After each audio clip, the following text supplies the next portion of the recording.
Hey, hello everyone, how are you all today? So in the last class of communication हमने complete कर लिया था various types of communication. अब इस lesson में या इस क्लास में हम अदर टाइप्स ऑफ कम्युनिकेशन करेंगे जो शायद अभी तक आपने नहीं पढ़े हो. So this becomes important for us क्योंकि ये कुछ एक्स्ट्रा इन्फॉर्मेशन है तो ये आपको पता होनी ही चाहिए. So let's start with the last thing we have done.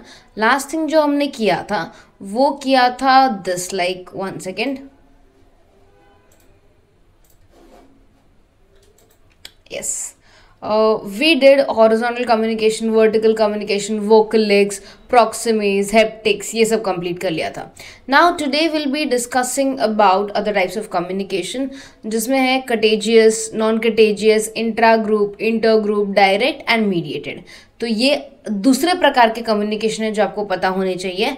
तो संचारी संचार, गैर संचारी संचार, inter group communication, intra group communication, इस तरह के ये सारे कम्युनिकेशन के टाइप्स हैं. तो सबसे पहले हम बात करते हैं कंटेजियस कम्युनिकेशन की. कंटेजियस कम्युनिकेशन का मतलब क्या होता है? जब मैं दो व्यक्तियों के बारे में बात कर रही हूँ. एक सेकेंड एवरीवन. तो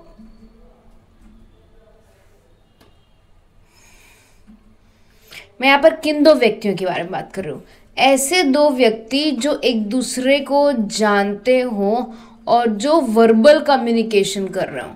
लाइक एक ने बोला हाय और दूसरे ने बोला हेलो. ठीक है, तो ये एक एग्जाम्पल है ऑफ कंटेजियस कम्युनिकेशन. क्यों? अब ध्यान से पढ़ना, इसके पॉइंट्स आपको पता चलेगा. Communication is when the sender and receiver are in direct touch. दोनों डायरेक्ट टच में है, मतलब दोनों एक दूसरे को अच्छे से जानते हैं, दोनों एक दूसरे के बारे में अच्छे से जानते हैं, दोनों किसी मीडिएटर को बीच में नहीं ले रहे, डायरेक्ट कम्युनिकेशन कर रहे हैं. ठीक है, it is continuous in nature. Yes, ये कोई रिटन कम्युनिकेशन नहीं है कि भाई मैंने आज चिट्ठी लिखी तो सामने वाला 3 दिन बाद रिप्लाई करेगा. नहीं, ये कंटिन्यूस नेचर का है. मैं आपसे बात कर रही हूँ, आप मुझसे बात कर रहे हो, इट इज़ कंटेजियस कम्युनिकेशन. हाँ, अब ये यूट्यूब वीडियो कंटेजियस कम्युनिकेशन नहीं हो सकता. क्यों? क्योंकि हम डायरेक्टली इंटरेक्ट नहीं कर रहे हैं. मैं यूट्यूब के थ्रू आपको इंटरेक्ट कर रही हूँ, मैं तो आपको जानती भी नहीं, और शायद आप में से कुछ स्टूडेंट्स मुझे नहीं जानते होंगे, पहली बार इस क्लास में आए होंगे. तो ये क्या है? ये है नॉन कंटेजियस कम्युनिकेशन. ठीक है, बट जब आप कम्युनिकेशन करते हैं अपने फ्रेंड्स के साथ, पेरेंट्स के साथ, सिबलिंग्स के साथ, भाई बहन के साथ, हम उसे कंटेजियस कम्युनिकेशन कह सकते हैं. It includes face to face interaction, chat. Usually it has limited number of participants. आप कंटेजियस कम्युनिकेशन लाखों लोगों के साथ नहीं कर सकते, लिमिटेड लोग जो आपके एकदम क्लोज हैं. It could be your friends, your relatives, your family members etcetera. और ये इनएक्सपेंसिव होता है, मतलब इसमें ज़्यादा खर्चा नहीं होता, बट हाँ टाइम कंज्यूमिंग है. इसे हम कंटेजियस कम्युनिकेशन कहते हैं. जबकि अगर मैं बात करूं ऑफ नॉन कंटेजियस कम्युनिकेशन, तो इसका एक सरल सा उदाहरण मैं आपके लिए लेती हूँ कि सपोज कीजिए आप एक कोई किताब पढ़ रहे हैं. ठीक है, आप एक कोई किताब पढ़ रहे हैं और वो किताब काफ़ी इंटरेस्टिंग है. लाइक आपने किताब खोल रखी है और आप वो किताब पढ़ रहे हैं और वो किताब काफ़ी इंटरेस्टिंग है. अब ट्राई टू अंडरस्टैंड, जो ये किताब का ऑथर है, जिसने भी वो किताब लिखी है, वो आपसे डायरेक्टली कम्युनिकेट नहीं कर रहा, इस किताब के थ्रू आपसे कम्युनिकेट कर रहा है. इन द सेम वे जैसे यूट्यूब चैनल है, मैं आपसे डायरेक्टली कम्युनिकेट नहीं कर रही, ये यूट्यूब चैनल के थ्रू या ये यूट्यूब वीडियो के थ्रू आपसे कम्युनिकेट कर रही हूँ. तो उसे मैं क्या कहूँगी? Non contagious. जब सेंडर और रिसीवर एक दूसरे को नहीं जानते, जब सेंडर और रिसीवर एक दूसरे को पहचानते नहीं, एक दूसरे को पर्सनली नहीं जानते, तब जो कम्युनिकेशन होगा उसे हम कहेंगे नॉन कंटेजियस कम्युनिकेशन. तो उसके फीचर्स क्या है? Communication is when the sender and receiver are not in direct touch. तो नॉट यहाँ पर आपके लिए पढ़ना बहुत ही ज़्यादा ज़रूरी है. It is not continuous in nature. ये रेगुलर नहीं रहेगा. इसका मतलब अगर मुझे किसी की किताब अच्छी लगी तो ज़रूर नहीं मैं सारी एक साथ पढ़ लूँगी. आज एक पन्ना पढ़ा, अगले हफ्ते एक पन्ना पढ़ा, या एक हफ्ते में वो बुक कंप्लीट की है, एक महीने में वो बुक कंप्लीट की. ये कंटिन्यूस नेचर का नहीं होता. So sorry, it includes reading a book, watching a video. ये किसी किताब को पढ़ने के बराबर हो सकता है, वीडियो के देखने के बराबर हो सकता है। It is usually one way in nature, ये एक तरफा होता है। जैसे किसी ने किताब लिखी, मैंने पढ़ ली, तो ये वन वे कम्युनिकेशन हो गया। मैंने यूट्यूब वीडियो बनाया, आपने देख लिया, तो ये वन वे कम्युनिकेशन हो गया। हाँ, आप कमेंट करके बता ज़रूर सकते हैं, बट स्टिल ये एक हद तक तो वन वे कम्युनिकेशन ही रहेगा।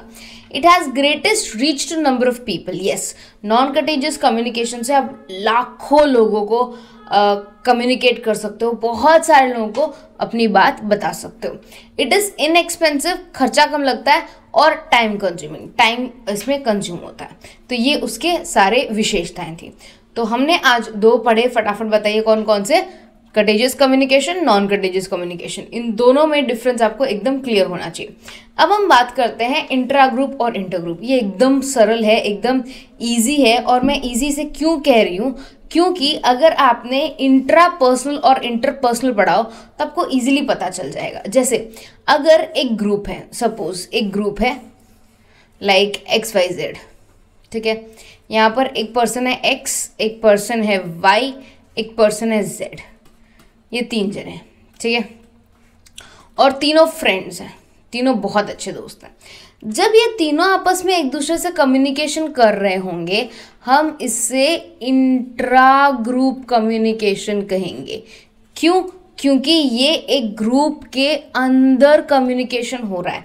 The communication is taking place inside the group, इसलिए हम इसे इंट्रा ग्रुप कम्युनिकेशन कहते हैं। वैसे ही अगर आपको याद हो पिछले वाला लेक्चर, लाइक टाइप्स में सबसे पहला लेक्चर, तो अगर आप खुद सोच विचार करते हो, सोचते हो कि भाई मुझे क्या करना है, मुझे आगे जाके बंगला लेना है, गाड़ी लेनी है, बहुत अमीर बनना है, अगर आप ये सारे ख्वाब देखते हो ना, तो ये हो गया आपका इंट्रा पर्सनल कम्युनिकेशन। क्योंकि आप यहाँ पे किसी और व्यक्ति से बात नहीं कर रहे, खुद से ही विचार कर रहे हो, खुद ही सोच रहे हो। अब ये हो गया इंट्रा ग्रुप और ये हो गया इंट्रा पर्सनल। वैसे ही अगर मैं बात करूं ऑफ इंटर पर्सनल, तो इंटर पर्सनल में क्या होता है, यूजुअली 2 व्यक्ति होते हैं, और एक व्यक्ति अगर दूसरे व्यक्ति को कुछ बोलेगा और तो दूसरा व्यक्ति रिप्लाई करेगा, तो उसे हम कहेंगे इंटर पर्सनल कम्युनिकेशन। क्या कहेंगे?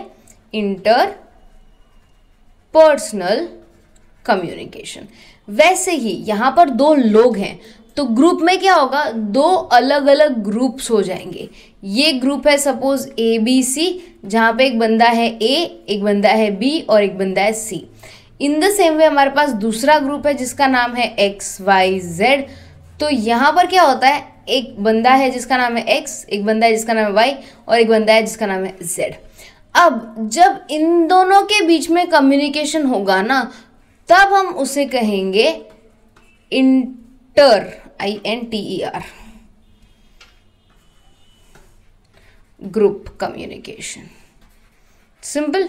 तो आपको ये बहुत ही इजीली याद हो जाएगा कि अगर आप सिर्फ खुद से कम्युनिकेशन कर रहे हो तो वो इंट्रा पर्सनल है, और अगर आप ग्रुप के अंदर कर रहे हो तो वो इंट्रा ग्रुप है। अगर आप 2 व्यक्तियों के बीच में कर रहे हो तो वो इंटर पर्सनल है, 2 ग्रुप्स के बीच में कर रहे हो तो वो इंटर ग्रुप कम्युनिकेशन है। ओके, तो ये हो गया हमारा इंट्रा ग्रुप और इंटर ग्रुप। इसको हम डिटेल में फटाफट देख लेते हैं।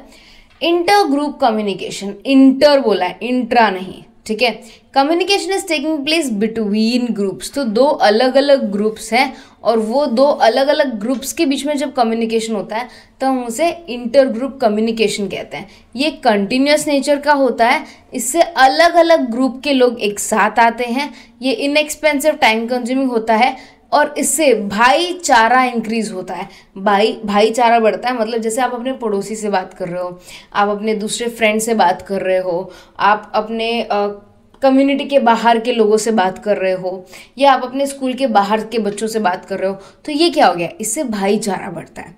वेयर एज जब मैं इंट्रा ग्रुप कम्युनिकेशन की बात करती हूँ, तो जब मैं एक ही ग्रुप के अंदर कम्युनिकेशन करती हूँ तो मैं उसे कहती हूँ intra group communication. Communication is taking place inside the group, continuous nature का होता है, पार्टिसिपेंट सेम ग्रुप से होते हैं और ये इनएक्सपेंसिव और टाइम कंज्यूमिंग होता है। तो ये हो गए हमारे 4 major types, that is contagious communication, non contagious communication, intra group and inter group. अब आता है डायरेक्ट और मीडिएटेड। डायरेक्ट और मीडिएटेड आपको हल्का सा लगेगा ये कंटेजियस जैसा ही है और मीडिएटेड जैसा ही है, बट इसमें एक हल्का सा फ़र्क है। जब हम कंटेजियस की बात करते हैं तो हम एक ऐसे पर्सन के बारे में बात कर रहे हैं, ऐसे व्यक्ति के बारे में बात कर रहे हैं जिसे हम जानते हैं, जिसे हम पहचानते हैं। वेयर एज अगर मैं डायरेक्ट को कंपेयर करूं कंटेजियस से, तो डायरेक्ट में हम सीधा जाके उस पर्सन से बात कर रहे हैं, तो यहाँ पर आपका पर्पस मेन चेंज हो जाता है। पर्पस के अलावा दोनों का मतलब, अर्थ सेम ही है, अर्थ दोनों का वही निकलता है, ठीक है, बट पर्पस मतलब उसका उद्देश्य चेंज हो जाता है। जब हम कंटेजियस की बात करते हैं तो हम ज़्यादातर 2 लोगों के बीच रिश्ता कैसा है, 2 लोग एक दूसरे को जानते हैं नहीं, हम उस चीज़ पे ज़्यादा फोकस करते हैं, जबकि डायरेक्ट में हम कम्युनिकेशन चैनल्स पे फोकस करते हैं। डायरेक्ट कम्युनिकेशन में आप डायरेक्ट कम्युनिकेशन करोगे, मीडिएटेड में आप किसी चीज़ के थ्रू कम्युनिकेशन करोगे, ठीक है, बाकी एग्जैक्टली सेम है। तो आई थिंक दैट्स इट। अब जब हम नेक्स्ट क्लास में मिलेंगे हम लोग प्रिंसिपल्स ऑफ क्लासरूम कम्युनिकेशन करेंगे। ये बहुत ही इंपॉर्टेंट टॉपिक है। मैं इसे इंपॉर्टेंट क्यों कह रही हूँ, क्योंकि ये हर साल एग्जाम में पूछा गया है।